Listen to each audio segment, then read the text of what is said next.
Welcome to the Freedom or Bust podcast with Joelle and Natalie Rivera. You are here because you will accept nothing less than the freedom to determine your destiny, do what you love, and fulfill your life's purpose. We believe that self-employment is the ultimate form of empowerment, and our mission is to bring you guests whose powerful entrepreneurship stories and real-world advice will give you the inspiration and tools to create a business and life that you love. Today's guests are Jason and Tamera Dion. They're a husband and wife team who have reached over 100,000 students in 189 countries through their online courses and books. Jason's experience is in the cybersecurity field and as an instructor at the University of Maryland, while Tamera was a stay-at-home mother who homeschooled both of their children. By the end of 2016, Jason discovered online courses and decided to create his own courses and give it a try. Within a year, the business had exploded, and Tamera decided to come alongside him and take over the production side of the business. Since partnering together, each contributing their strengths and helping each other overcome their weaknesses, their small training company has experienced tremendous growth. The semi-passive income from their new venture has opened up a new world of possibilities for them, including their plans to take advantage of their financial freedom and location independence to travel the world in a couple years when their children will graduate high school and Jason will fully retire. As a family business, they love teaching their two children who work for them about the power of entrepreneurship. Their courses are found on udemy.com, lynda.com, LinkedIn Learning, Safari Books, and their website, diontraining.com. Well, I just want to welcome the both of you. We're really excited to have you here with us today. I think that you can add a lot of value to our listeners, not only because you're a couple that's working together. So I know that we talk to a lot of people, and there's a lot of couples out there that want to develop a business and want to know how to make it work. And also because you are a perfect example of creating a new income potential in a new market, a new economy. And I think a lot of people have their careers and maybe they want to transition. And I think it's a good example of how can you utilize technology now with the knowledge that you have to really expand and really contribute to the life of so many people from around the world as you all are doing. And also the fact that you all have just a family business, and we'll talk more about that, how your kids work with you and everything. So I think it's a beautiful thing. So we're excited. So with that said, welcome. Oh, thanks for having us. Hi. We're happy to be here. Absolutely. And so we're going to start out, obviously, from listening to the bio about you guys. Everyone knows that you create online courses. And so the question is, when you first, how did you first come across this? Give people a background. What do you do? Or what were you doing? How did you find online courses? And when you first started, what were your expectations versus what's actually happened? Yeah, that's a great question. I actually started teaching as an adjunct professor at the local community college back in 2012 or 13. And I did that up until about 2016. So about 4 years teaching in the classroom. I really enjoyed it. And I had a day job, and my day job started having me travel more. And so I couldn't teach in the classroom anymore because I wasn't there at night. I was, someplace else around the world. And so my last class I ended up recording it, voice over PowerPoint, had a mic set up in the classroom, recorded myself, and put it on YouTube so that my students could go back and reference the material after. And then about a year went by, and one of my friends goes, "Hey, why are you doing this on YouTube? Why don't you do this Udemy thing?" And I never heard of Udemy, never saw it. And I went and checked it out. I was like, okay, I'll try that. So I took that course and I put it onto Udemy over the Thanksgiving holiday weekend in 2016. Added some, I put some downloads there as resources, put some quizzes, that kind of stuff. And the next month I saw that, I was rich. No, not really. Not yet. I made a whole $59.85 that first month. But actually I was surprised, right? Because I didn't know you could make money by selling videos online, right? And to me, I was like, wow, this is awesome. And so I went and started building my next course. And over the next 2 months, I built another course and put it out. And every month it kind of gained a little bit more momentum. And by the third course, we actually started making something that was a couple $100s a month. I think it was $500 a month at that point. And and I still had my day job. And so I asked Tamera, I'm like, hey, why don't you start editing these videos? Because that'll free up a lot of my time. I can record more because, you know, the stuff we're teaching is stuff that I'm an expert in, that I do for a living. And you can do this editing. And so that's how she got involved in it. I didn't have a whole lot else to do during the day. I mean, I stayed home with the kids, and their homeschool stuff was mostly like, when they did online one, it had videos and stuff for them. So they didn't need as much interaction with me. So I had time. I just kind of sat around and waited on them to be done with work for the day. And so I was like, oh, okay, fine. I'll help you with this. I guess it's making some money. Yeah. And, you know, once she came along and started helping is really when things started expanding much faster, started getting a lot more traction. And so, you know, now we're here 2 years later. It's, you know, December 2018 now. So exactly 2 years after we started, we have over 60,000 students on Udemy, plus tens of thousands in other platforms as well. The income that we make from it is phenomenal. Never expected it. Went from, you know, $59 a month to, you know, 5 figures a month. And it's just, you know, really changed a lot of what we've been able to do. And it all came out because one of my friends at work was like, hey, why don't you go think about this place? Why don't you go try this out? And, you know, you talked about the new economy earlier, and it was one of those things that I hadn't really thought of, right? I was still in the traditional 9 to 5, you go get a job, you work for, you know, big, large corporation, or you work for the government or something like that.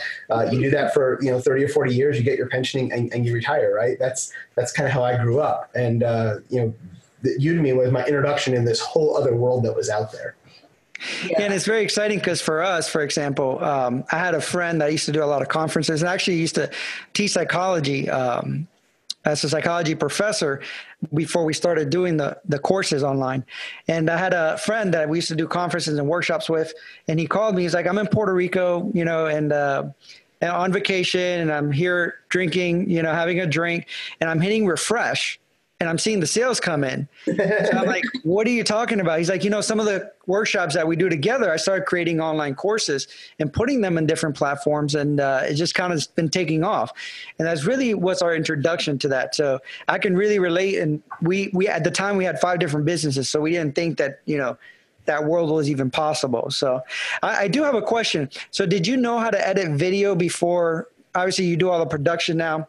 Yeah. So before, like, back when our daughter, cause she's 14, back when she was a baby, we played with, I don't even know what we used. Movie Maker way back in the day. Yeah, it was way back in the day. But we did, like, instead of doing a whole bunch of pictures and stuff, we did like baby videos of her when she was little.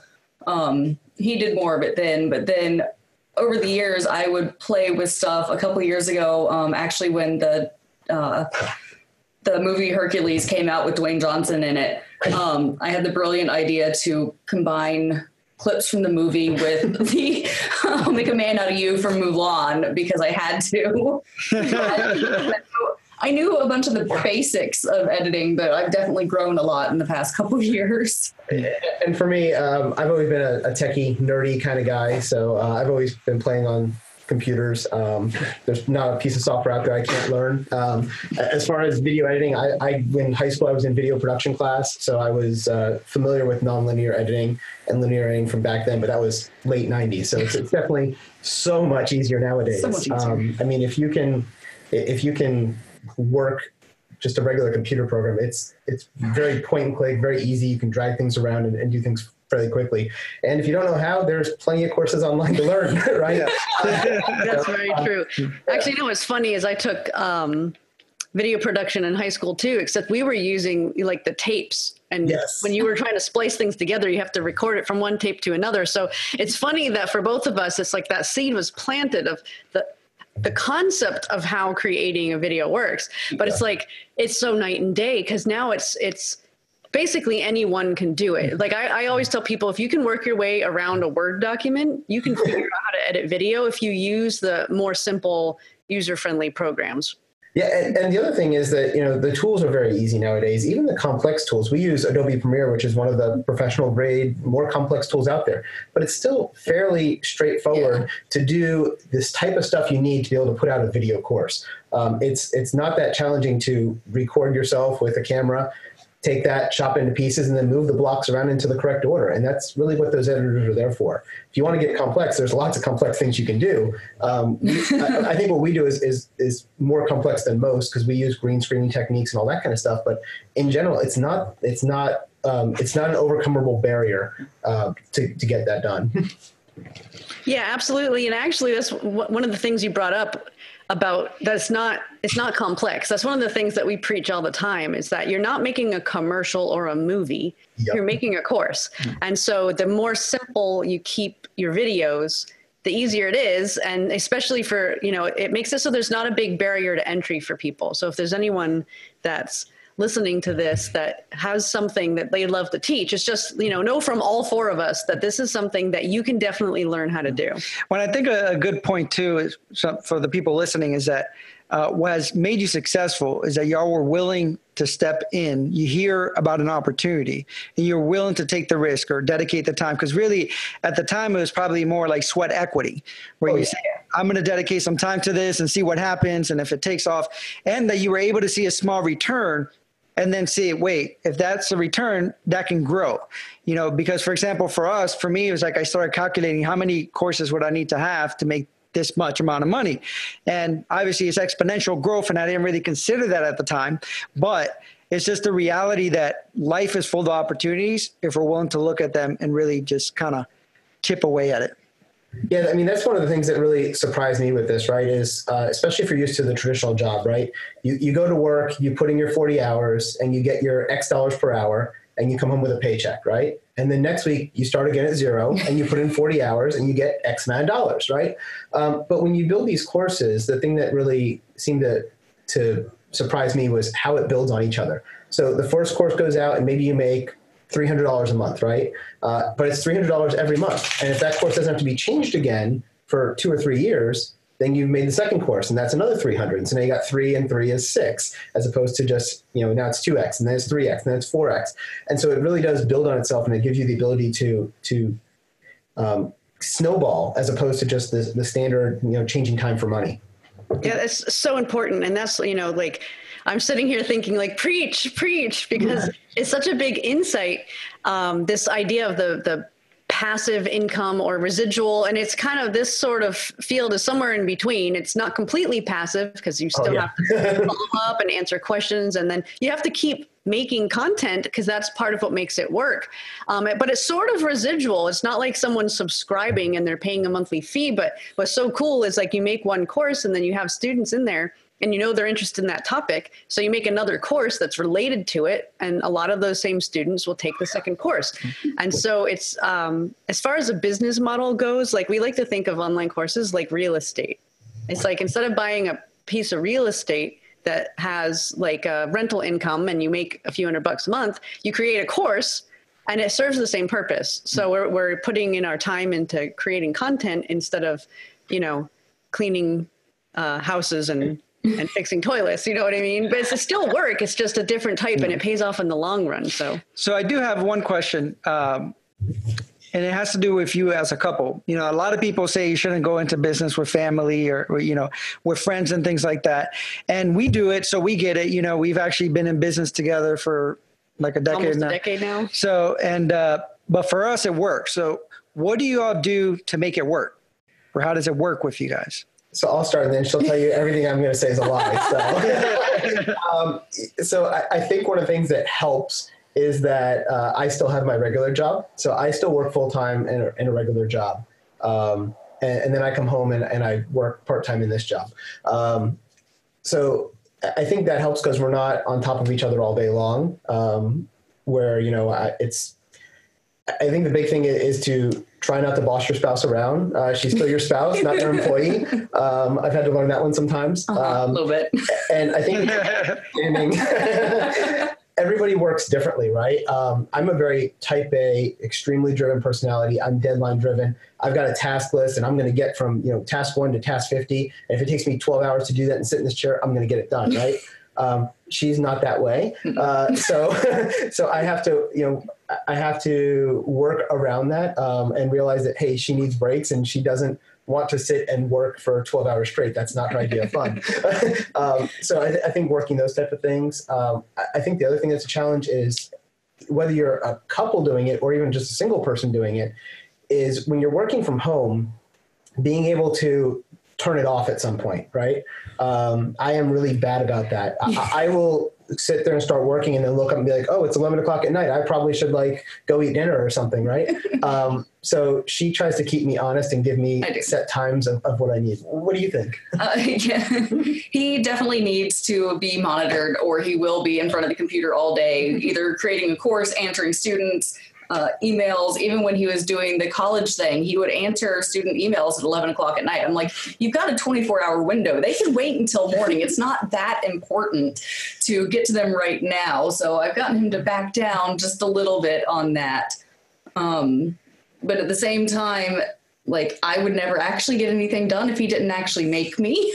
So I need a little bit of that too, because it's still weird because I'm still at home all day, and it doesn't feel like a job really. It feels like I'm just, because I enjoy the video editing. It's fun. It's something that I've always been kind of into. I had looked into going for graphic design and stuff for college, and so it's given me that little bit of something to do, and it's been helpful, I guess. Yeah, she's always been a very artistic person and a very free-spirited type person, whereas I'm much more schedule-driven and deadline-driven. So I think it's good because it gives us a mixture of both.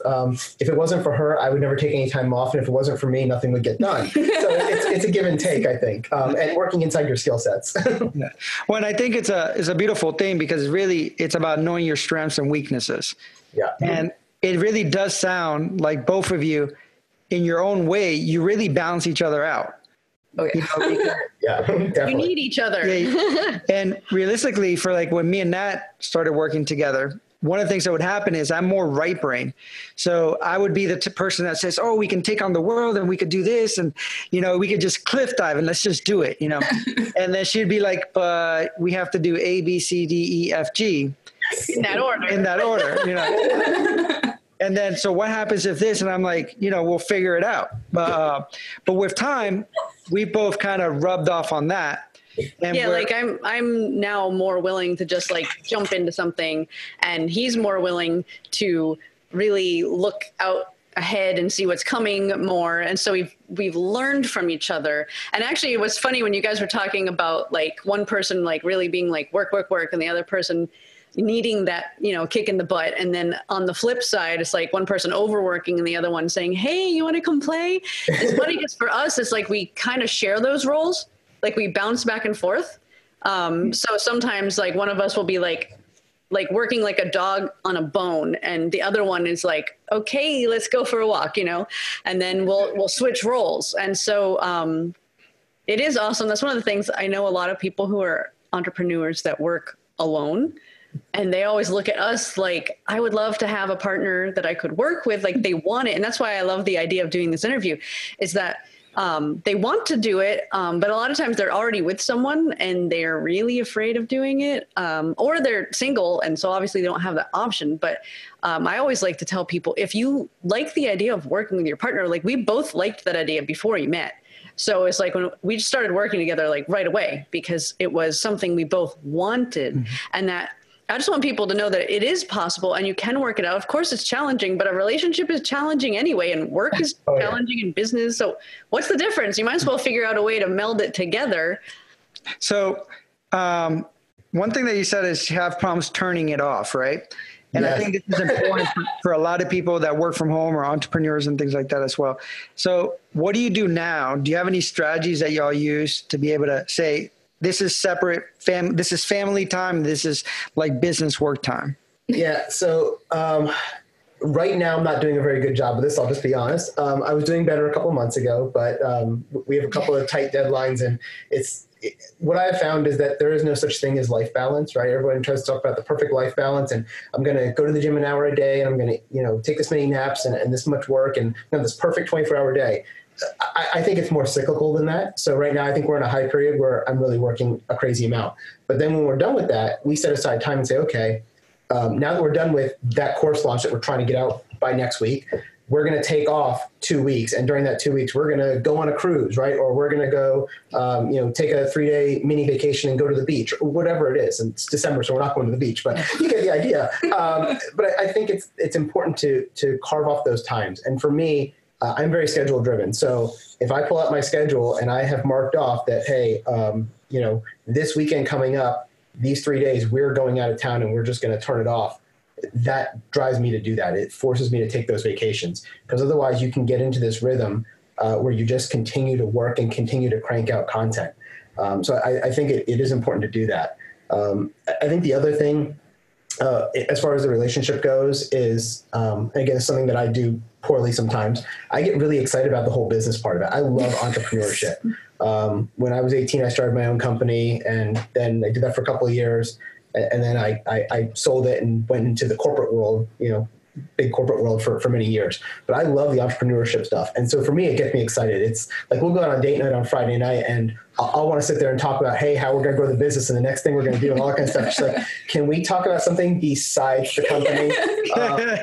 A little bit. Yeah.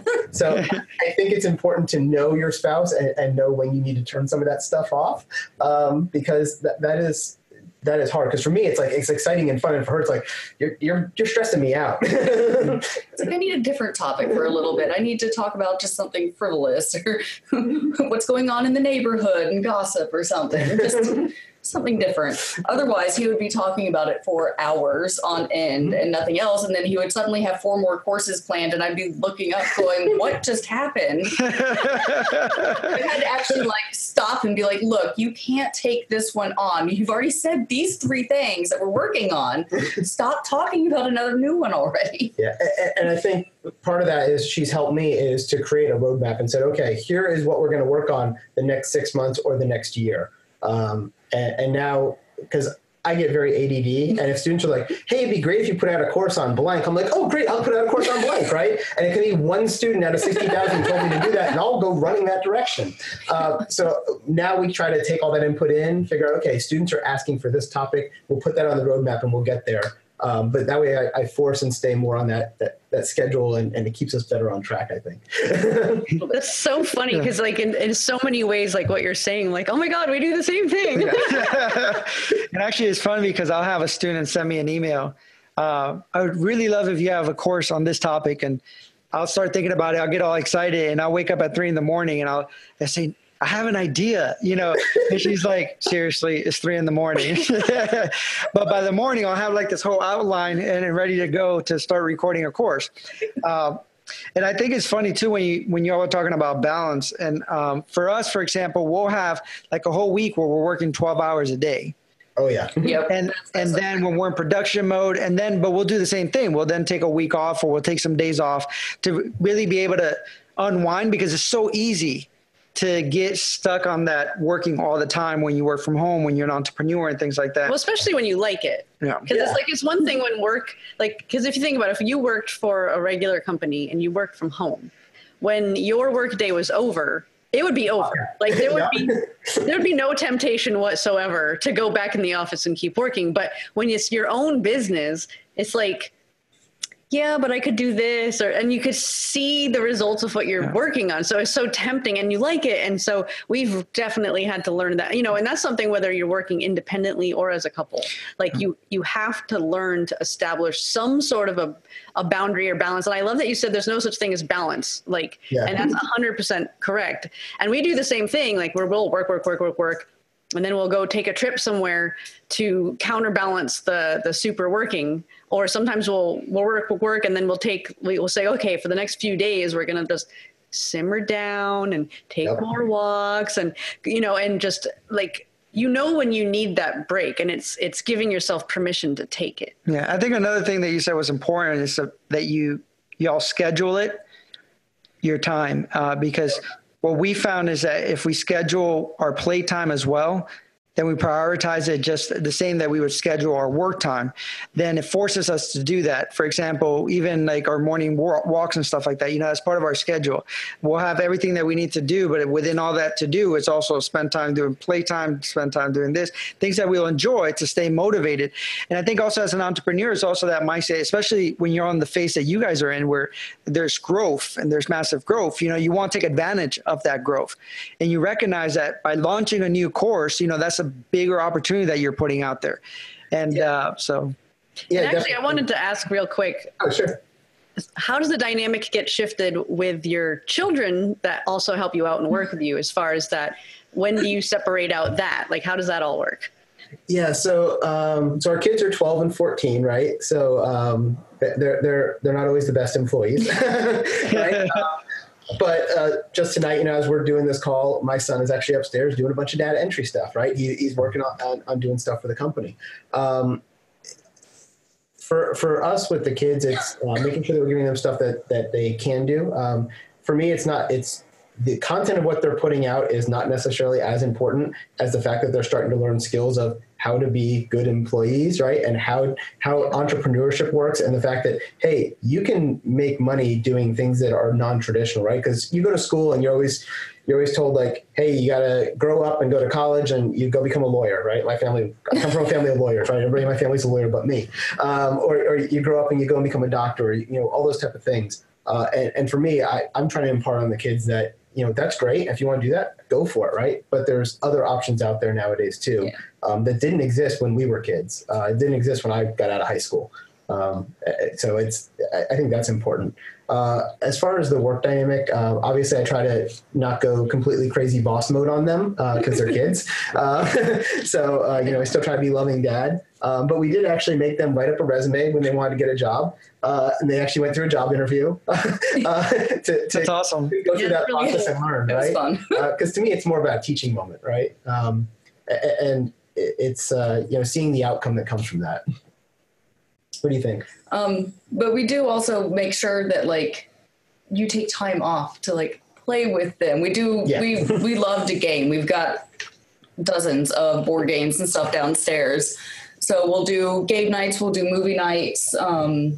We've got a trip coming up with them soon, just to get all of us away from the house and have some fun. So we try to balance that in there too, because there'll be right now we're in crazy production work mode. So we're pretty much all doing our own thing. And then we'll take a week and actually focus on each other again. And it just kind of it's the season back and forth. It's the rise and fall of the seasons, right? So luckily we've moved around a lot. So they've always been really flexible with things. So when we've got these crazy couple weeks of filming and editing and getting stuff put out, they tend to understand that, and they just kind of hang out with their friends, play video games, read books, do work, their homework, stuff like that. And then they know that we will come back and we will have an afternoon of playing board games and watching a movie and going places. Yeah. Well, I think it's awesome because, like you said, it's really about also showing life skills, and being for them, observing you guys and what you all are doing and being a part of it also is going to help them moving forward. Because as a college professor, I would also look at some of my students, and I recognize that by the time that some of them were graduating, with a master's, the economy had changed, and what they could do with some of those degrees were going to change drastically. So it's also having that flexibility to look at entrepreneurship, because I think that the future is truly about entrepreneurship, that you're going to have to be flexible. Because I was reading a book, what's it called? Bold. Bold. I don't know. Actually, there's two books. Yeah. One is Abundance. One is Bold. They kind of go together. But really what it's talking about is the future is entrepreneurship. And I think that what they had been predicting is that, right, our grandparents' generation, they had one job their whole lives. Yep. Yeah. And our parents' generation, they had several. And then our generation, people tend to have 5 or 6 or however many, but that our children are going to grow up and they're going to have 5 at one time. And it's going to be all these little side gigs, side hustles, part-time jobs, and the entrepreneurship is going to become required. because the economy is going to change. So it's awesome. It's become like cool to be an entrepreneur. Yeah. So that's good because that's the direction it's going. So one thing is, how do you see your business evolving right now? So I'll take that one if you don't mind. Yeah, no, go for it. So it's evolved a lot in just the last 2 years, right? So we started out on Udemy alone. And for the first year, we really focused a lot on Udemy. This last year, 2018, we focused on, I don't like the idea of having everything in one basket, right? So, the company, all the income was coming from Udemy, like 95% of the income. So I wanted to diversify that more. So I started teaching on some other platforms like LinkedIn Learning and Lynda, as well as a couple other ones. And also we started, I published a couple of books on Amazon. And then we also create our own website. And that's kind of our big push in 2019 is we have a membership site for our students. And we also sell additional products on there to help aid their learning, because Udemy is limited pretty much to quizzes and videos. And on our own site, we teach cybersecurity. So a lot of that is trying to get people hands-on education. So we have labs on our site that we can allow them to go in and learn how to do this stuff hands-on so they get the skills. So for us, it's more of an evolution beyond just having a single way of teaching or a single platform and spreading that out across multiple platforms. So that's kind of been our big thing over the last, this year was kind of the year of trying a bunch of things out to see what worked. And then the things that worked, we're doing more of that. And the things that didn't, we are pruning that tree and saying we're not going to focus effort there. Because I'm sure you guys get this just like we do. Once you start making some sales on Udemy and people start seeing you have some students, you start hearing from every Udemy clone platform out there, right? Everybody that's, Teach 365 and I don't know, just whatever you put the word teach and study and some numbers together, they all have a platform out there now. And they're like, oh, we want to put your stuff on our site. And when you first start out, you're like, oh, they want me, great. And you start putting all your courses everywhere. And some of them you may get $5 a year from, right? And it's not even worth the time it took you to upload it. And so this year we kind of put a bunch of stuff in a bunch of places. And we saw, okay, these worked and these didn't. So the ones that work, we're going to keep working with. And the ones that don't, we're not wasting time there anymore. So we could try to focus a little bit more as we go. Well, and I think that that's a good point, because it's very easy to keep doing what's not working, to really, as an entrepreneur, you have to take the time to reflect, is this worth my time? But starting, you have to plant a lot of seeds. Exactly. What seed is going to take off? And even now, and even now we're constantly planting seeds, just because you never know, things might change. We don't know where the market's going to be in a year or something like that. So we're constantly planting seeds. And if this one's growing, then you nurture it a little bit more. If not, then you need to move to another tree, And then sometimes those seeds you planted like a couple of years ago, all of a sudden, like pop back up and, it's working. You're like, whoa, where did that come from? Yeah, and I think it's important to realize that when you're doing this type of a business, right? This, whether call it the information, the selling information economy or whatever you want to call it, it really is mostly based on relationships, right? So it's not as transactional as things used to be. If you think about a traditional book publishing model, right? You'd write a book. You'd sell it to a publisher would go put it on the bookshelf of a whole bunch of places. Somebody would come, they'd buy your book, you'd never talk to that student. But with online courses, you're talking to your students all the time, right? You're in Facebook groups with them. You're in other types of venues with them. And that relationship is what brings that student back into your ecosystem over and over and over again. So when you put out, I'm sure you guys have the same thing we do. I have some students who have bought 15 courses from me, right? And those people, I call them like your diehard fans. I love those people, right? And they do that because they have a connection with me in the way that we talk with them and the way we communicate with them. And so I think that's really important. And that's, I think, one of the biggest challenges that I'm still trying to figure out now as we are growing. Now that I have 60,000 students, it's really hard to have that individual relationship with them that we had when we started out 2 years ago and I had 200 students, right? It's hard to keep that relationship going, and trying to find new ways to keep that going is one of the things I'm really focused on this year. Yeah, that's awesome. And it's a good advice.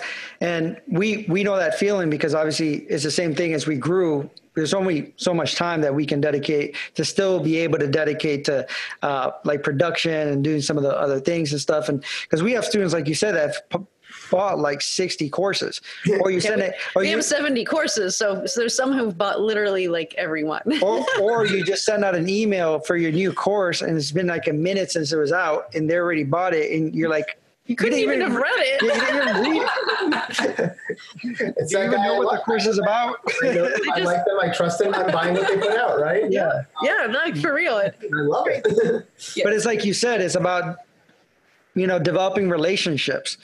And I think that goes to whatever type of business that you have, whether it's an online business or a physical business. We've had a physical magazine, we have a book publishing company, and everything that we've done that succeeded is because we've developed relationships, not only with our clients, but also people that were perceived as competitors in their eyes, because it's all about how can we help each other grow and develop, because the more people know that this is out there, the more people they'll attract to the market, and then everyone has more clientele.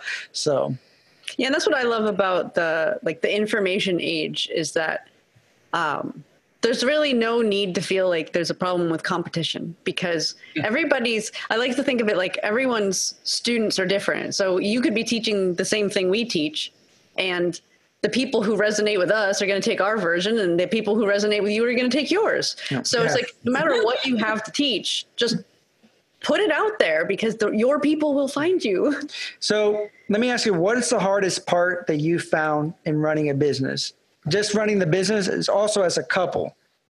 And obviously talked a little bit about that. But what's that? What would be the one piece that you've learned from, because it's been hard, that would be your biggest piece of advice? I think the biggest, most challenging thing is when you start out, it's messy, right? You put out a course, you put out 2 courses, you put out 3 courses, whatever it is, right? And you look up a year later and you're like, wow, I have all these things out there. And now I have to figure out how to support that. And so it's getting the systems correct. We've spent the last 3 or 4 months now really focused on how to get systems in place that help us track things better and do things better. And what I mean by that is I looked up and we had 19 courses. And if a student said, hey, there's an error in video 3 of this course, we had to have a way to track that so that we can then schedule time to go back and fix that. Or there's an error in a quiz or whatever else. And as we've brought on additional people to help us, so right now we've got not just me and Tamera and the 2 kids, but we have 2 other employees that are remote workers who work for us. And for me to be able to tell them, hey, here's what I need you to work on this week, you have to be able to get that management and oversight. I hate management. It's a horrible term because I always think of assembly line, but you kind of have to start figuring that out. And as you talked about, when you start trying to get other people to do transcription for you, other people to do subtitling, other people to do video editing, you've got to figure out, here's the way I like it done. And then how do you teach it to somebody else so they can take that on? And how do you communicate what you need and what you expect back? I think that's been one of the big challenges as you grow. You can't do it all yourself anymore. You need people. And then being able to communicate effectively to those other people to have them do it the way that you would do it, right? Because you're only one person. You can only work at most 24 hours a day, right? But when you get other people, you can do more than 24 hours in a day. What do you think is the biggest challenge? We had learned, so we've got, each of our courses has a couple hundred videos each. We learned the hard way to not just name them 1 through 200 or whatever. We've been going through and getting all that corrected in the past few weeks, really, for the earlier courses. So that's a good point. When you're first starting out and you're labeling your courses, you should come up with a naming scheme for your videos, right? So when I started, I had video. It was 01-welcome, 02- in this course you're going to learn, right? Something like that. And so every course had 01, 02, 03, 04. And what we learned was that was really hard to figure out what video went with what course later on. So come up with this little code, like a 4-digit slug at the beginning, right? That is unique to each course. And that way you can kind of keep things organized. I found that's how big companies do it, and it really works well. Yeah, so there's that. And then as we discussed the need to hire on our VAs, we're like, how do we get, like you said, teach them our way of doing things? So before we even officially hired them, we started making videos on our processes of how we do things. So that way, as we hired the ones that we have now and then additional ones, because we do see the need for additional in the future, it would always be the same training. Just like when I worked at Wendy's, I had, watched the training video that thousands of other people watched. So we set that up from the start with that. So how did you all decide when it was time to bring on more people? So the first person I brought on was Tamera. Sorry. So dog wanted out.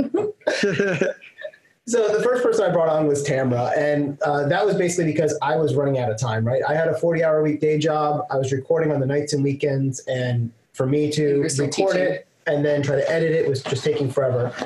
So I insourced and said, hey, let me teach you how to do this video editing. Sat down with her, taught her in a night, I think it was. It didn't take very long. No. And then she took on all the video editing from that point forward.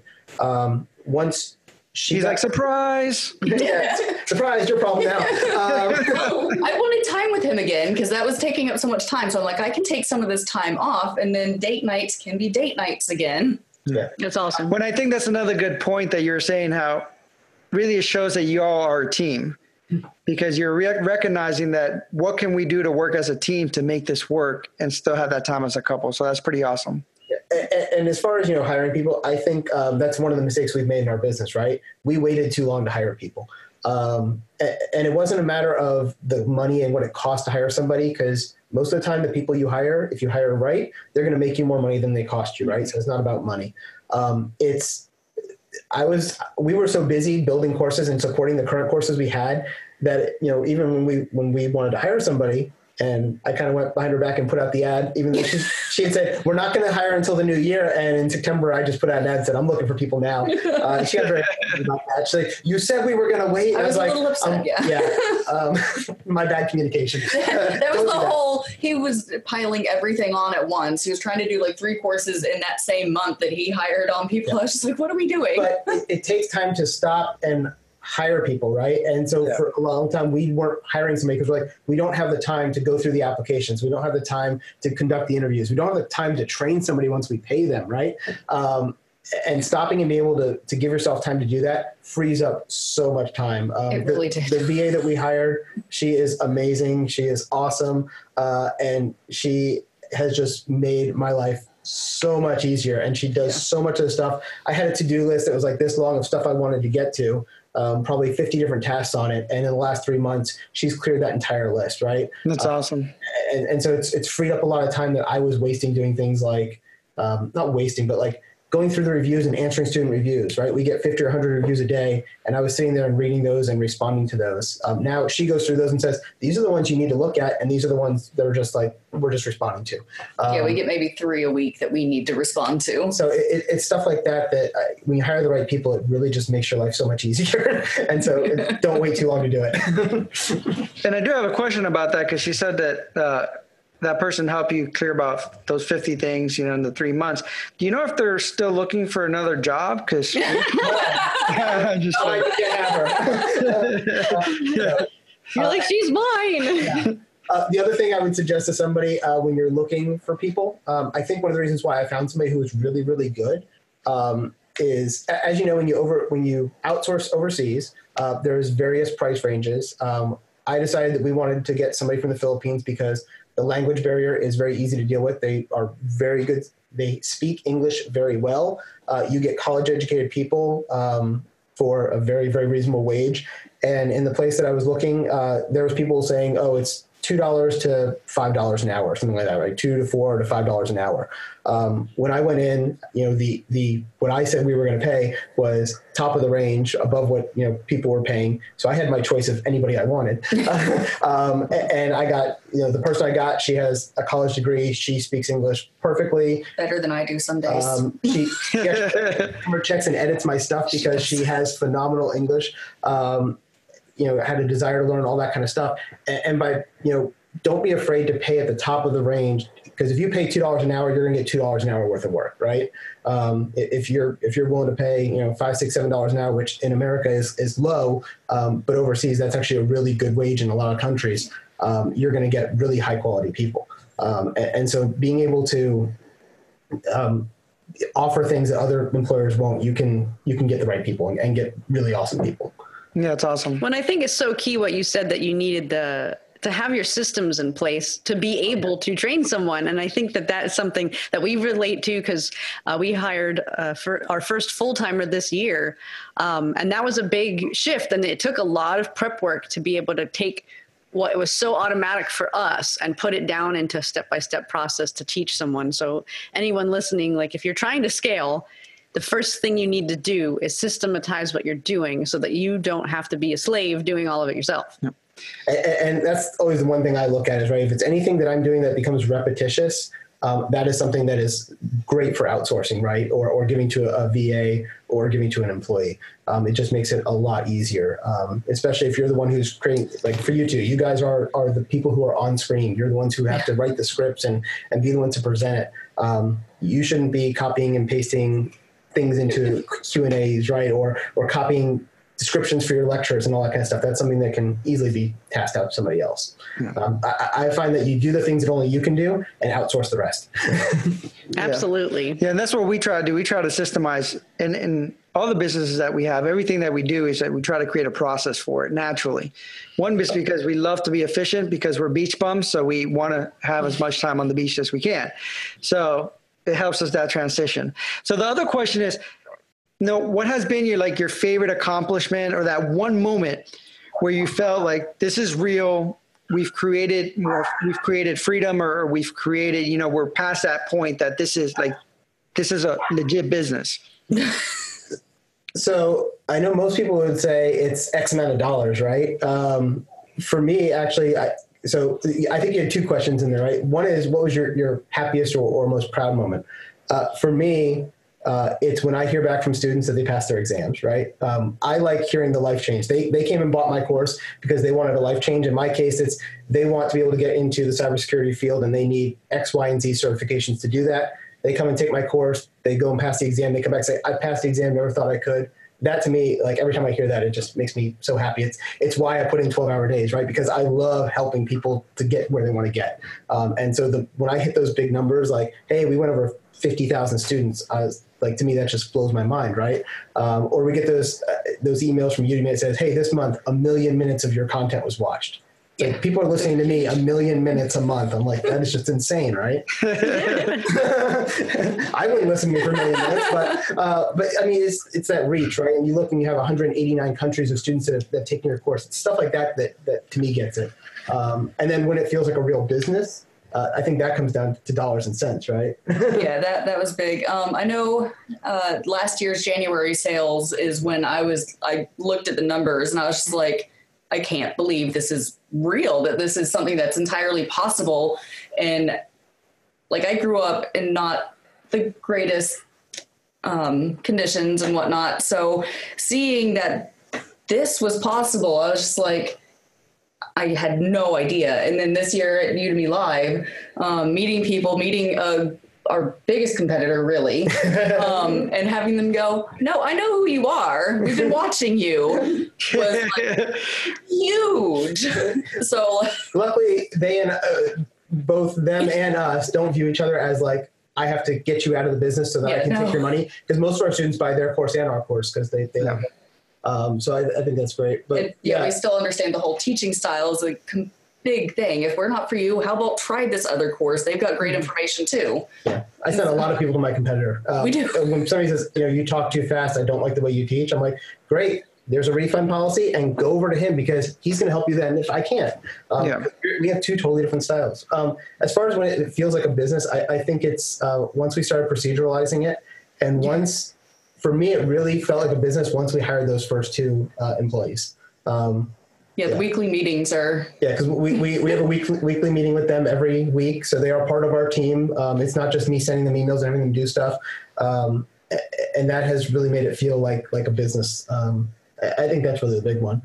And then anytime he gets enough stuff for me to start editing, I'm just like, oh, look, I've actually got work to do again. So once we get over a big course and he's in the lull between courses, I don't have as much to do business-wise, so I get to sit down and catch up on the books that I've wanted to read or shows or errands that I've put off. And for a year, she did have a ton of stuff because she was doing all the stuff. All the reviews. But now when we hired the employee, she took all that stuff off of her. So all the stuff she was doing, except for editing, has gone to the first VA.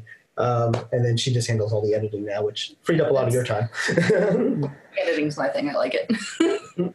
But I think it's awesome, too, because it shows that the reason that you're all successful is because you want to help people succeed. Oh, yeah. Yeah. And also you don't view it as competition when you see someone else, that you're willing to send someone to someone else and do those things. And I think that comes across, obviously talking to you, and when we met you, Udemy Live and stuff like that, but it also comes across to the students, and they know that you genuinely care. And I think that's what really separates you guys, and that's helped you thrive and grow so fast. And I just love that you took the journey, and it's like you said, Tamera, it's like, wow, this is like actually doing something. This is possible. And that you kept going because obviously we know you've already mentioned that you're still working, but that you keep getting to that next level where you're starting to outsource, you're starting to automate, you're taking stuff off of Tamera's plate. And so obviously, inevitably, at some point, you're not going to have that job anymore because you're not going to need it. And you're probably already at that point, but it's just that recognizing freedom is possible. Well, and I think the reason that you're still working, I think is important for other people that are working, that are developing a side hustle and things like that. So do you want to share why, obviously you have a business growing rapidly and why you're still...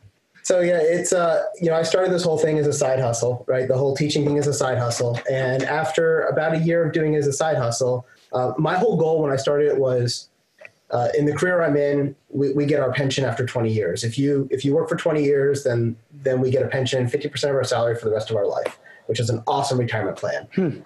But if you do 19 years and 11 months and 20 days, you get zero, right? So you have to hit 20 years or beyond. And so I started this as a side hustle. I started at my 15-year point, and I thought, hey, if I can get this whole residual passive income thing going on, and I can get this to about 50% of my pay in the next 5 years, then when I retire from my day job, I get 50% from them, and I'll have 50% from online courses, and I can retire and live on the beach and be a beach bum and just maintain courses, right? And I thought that'd be great. Actually, for me, it's not a beach. I just want to travel. I love traveling. So for me, I'm going to go 3 months and live in Spain, and then 3 months and go to, Japan, and then 3 months and go live someplace else, right? And just keep going around the world. But anyway, but that's when I started this whole thing.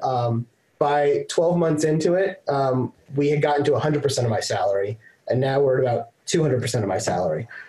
So I'm making more in my side hustle than I do in my day job. But I'm still working there because I have this long-term contract, and I've got 3 more years till I hit that retirement gate with them. The other thing that's really nice about my day job is it's in the same field that I teach in. And so by doing my day job, I get better at doing my teaching, right? And it keeps me in that field as well, as opposed to just being a book learned person. I actually do this on a daily basis. So I think that helps as well. But it is, we started this whole thing so we'd have freedom. And in 3 years, when I'm able to, fully retire, our kids are going to be done with high school. We're going to be able to go off and travel where we want and enjoy and just have that freedom as a family to do what we want. And money isn't really a concern because it's still coming in. You talked about the friend on the beach who hit refresh to see what his thing is. One of our early things that we did when we first started was we would go to a movie on Friday night, and we would hit a snapshot of our revenue page. And then we go see the movie. And then we hit refresh and go, oh, look, we earned $50. We earned more than it cost us to go to this movie. And that was like, yes, this is awesome, right? And we still do that. Yeah. We went to Udemy Live, and it was like, a 3-day trip to San Francisco. And we're like, yes, we made enough that this trip, was paid for, right? It's stuff like that, those little wins that just really just make it awesome, right? But I think it's being able to build that freedom for yourself is awesome. Yeah. And actually, one of the favorite things that we try to do is that we'll hit launch, and we'll literally get in the car, or like one time went to the Bahamas, and we just launched a course, and that same night we looked up where we wanted to go, booked a ticket, started driving to Orlando because the flight was leaving the next morning out of Orlando, and then left right away. Because it's also, you launch it, and it's like, we want to be able to celebrate that launch, Yes. Yeah. So I do have a question, and you don't have to answer what that number is, right? But is there a number that your business can hit, for example, this next year, if it really just blew up, that you would say, maybe I don't need to wait those 3 years? Yeah. So I've already hit that number, to be honest. The problem is I'm on a long-term contract. My contract expires at my 19.5-year point. So at that point, I might as well just do 6 months. Oh, yeah. So we've exceeded our expectations. Like I said, we thought it would take 5 years to get to half of my pay. And I think by the time I'm actually ready to leave, we'll probably be several multiples of my actual pay. Yeah. Or you'll be making in 1 month what you make in a year. Yeah. I mean, it's, it was pretty crazy because my friends at work, they all knew I started doing this, and they're like, oh, ha, ha, ha, you're wasting your nights and weekends, right? You know, you should just go and drink beer and have fun and go to sports games and all that kind of stuff that they like to do. And I'm sitting there in my little, extra bedroom filming courses. And then they started after about 6 months going, wait, that thing's actually making money. And now they're like, whoa, that thing actually makes a lot of money. And it's like, yeah, if you gave up some of those weekends that you guys were having off, you could have done something too, right? Instead they were just making fun. And I think that's pretty typical, right? People always think like, you can't do this, it's not going to happen. And it just takes a lot of hard work and a lot of perseverance and hitting the right thing. I'm lucky that I have an in-demand skill that people want to learn. Well, and realistically, it's recognizing that it's just putting yourself out there and be willing to dedicate some time to it, because it'll pay off in the long run. We know people that teach essential oils and they have courses on that, and they're bringing over $1 million a year on that. We know people teaching how to do retreats in different parts of the world, because that's what, she's a travel agent, but she also used to do that. And actually she used to be a doctor and left as a doctor, sold her practice to be able to do this on the side. And she brings well over $1 million a year as well. So it's recognizing that whatever you can teach someone, there is a global economy now for education.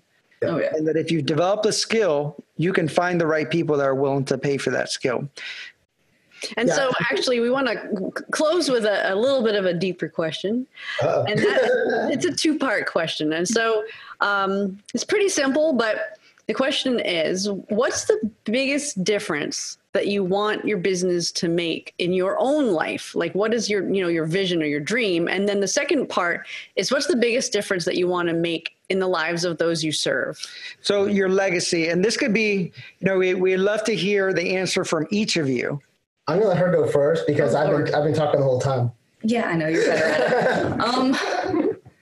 So for like family wise, I think it's already like, I'm seeing it realized now. As soon as this contract is up and we can be done with that, we'll have our freedom that like I never thought was possible, that we could just travel the world and yet still earn money. So that's something that I've always wanted to do. I love to travel. He's helped me see the world, and it's so much fun. As for in other people's lives, I like him. I love seeing the students come and say, oh my God, you helped me so much. I tried these other courses and books and none of them worked, but like the way you did it, it just clicked in my head. We actually ran into somebody in person one day who looked at him. He's are you Jason Dion? He was just like, yeah. He's like, I took your course. That was the only way I passed this exam. We were just like, that is mind blowing, seeing that it's changing other people's lives and giving them more opportunities to go further in life because they need these certifications to get further in their companies. And it's really cool. Yeah. I'd have to agree with that. As far as, for my family, I think one of the big things is it's given us financial freedom, right? We don't have to really worry about money. A lot of people, you're stuck with one job and the economy is weird, right? I'm lucky I'm in a long-term contract. My company's not going to fire me, right? But a lot of people, it's like, you don't know, next week you may be fired and not have a job because the company didn't make enough revenue this month. And being able to have this side source of income, even if it's a smaller amount, it takes a lot of that pressure off, right? I love having multiple income streams. I mentioned earlier, I don't like having Udemy being the sole part of our business. And we spent a lot of time this last year making sure that we diversified. Udemy went from being about 95% of our business down to about 60% of our business revenue. But it also doubled or tripled from last year's revenues off Udemy. So we got more from Udemy, but it makes up less of our business because we diversified, right? And I think it's the same thing in our personal lives, is being able to have those extra income streams. It just gives you a freedom that you don't have otherwise. So for me, I think that's really the thing that's changed in our family. As far as for other people, I love seeing my students succeed. one of the things I really have a passion for is I'm in the cybersecurity industry, and we don't have, we have a bad case of low diversity as far as female to male demographic. I've done a lot of work with a nonprofit in our area here trying to help get more women into cybersecurity. And when I can help women and other people be able to break into this field, it really does. I love seeing that. I like going back and seeing that the student who I helped 2 years ago is now a manager at a company and doing really, really well. When they were, having trouble making ends meet before in the career they were in. So things like that. I still talk to students from 2 and 3 years ago, and that kind of stuff loves me. It's the personal connection. Like I said, the money is great. I love the money. But I just nothing wrong with that. I mean, we all want to get paid for what we do, right? I mean, I get that. But yeah, to me, it's what it does for other people that is really what's just awesome. Well, that sounds amazing. Actually, I just want to say that I have students from like a decade ago that I still keep in contact with and see what they're doing in their life and stuff like that. So I can really relate to that. And again, we're truly honored to have you all with us today and to be able to share your journey and for you to really be that example.